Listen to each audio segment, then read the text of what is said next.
Hi, I'm Kitty Greenwald and this is Slow Food Fast. Today we're making an antebellum oats recipe in the style of risotto with spring peas and ramps. And the recipe comes to us from Sean Brock of Charleston, South Carolina, and his restaurants are Husk and McCrady's. It's a clever dish that uses an American staple in a classic Italian fashion. We're going to prepare it much like you would traditional risotto, except oats are going to provide the dish with its backbone. So, without further ado, let's get cooking. And what I'm doing here is showing you how to prep your leek.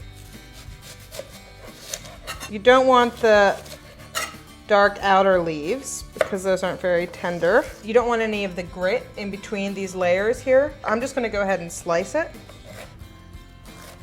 I'm just going to put that in water. Give that a shake, make sure all the grit comes out.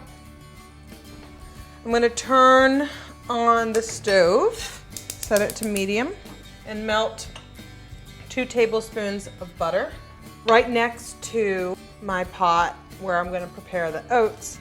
I have a simmering pot of stock with a ladle in it. Once the butter turns a little frothy, I'm going to add in the leek.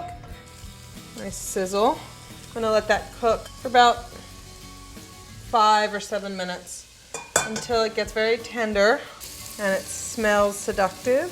I'm going to add the garlic, and this is 1 large clove garlic that's been peeled and thinly sliced.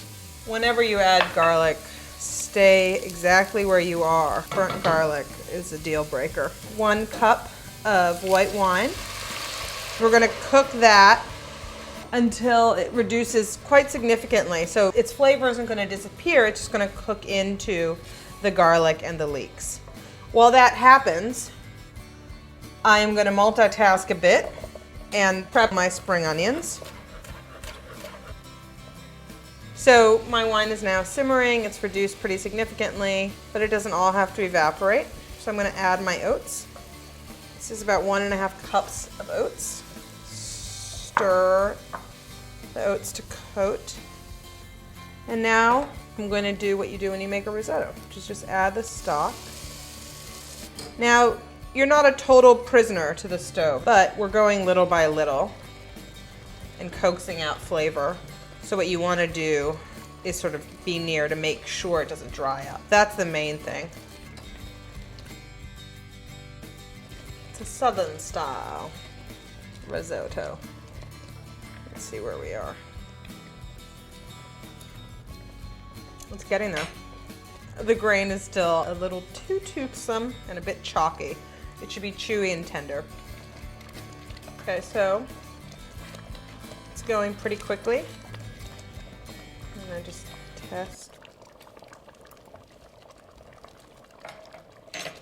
That's tender. So now that I just tasted it and there's still a little liquid in, I'm gonna add my fresh peas and my sliced spring onions, and or you can use ramps. So onions in. Cook these till they're just heated through. This is when the mixture turns very pretty and springy. I'm going to add 1 extra tablespoon of butter, and I'm also going to add 3/4 of my cheese. The rest I'll use as garnish.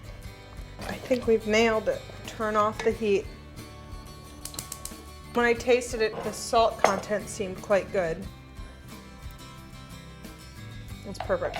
You don't need any more salt. All right, so we've done our job.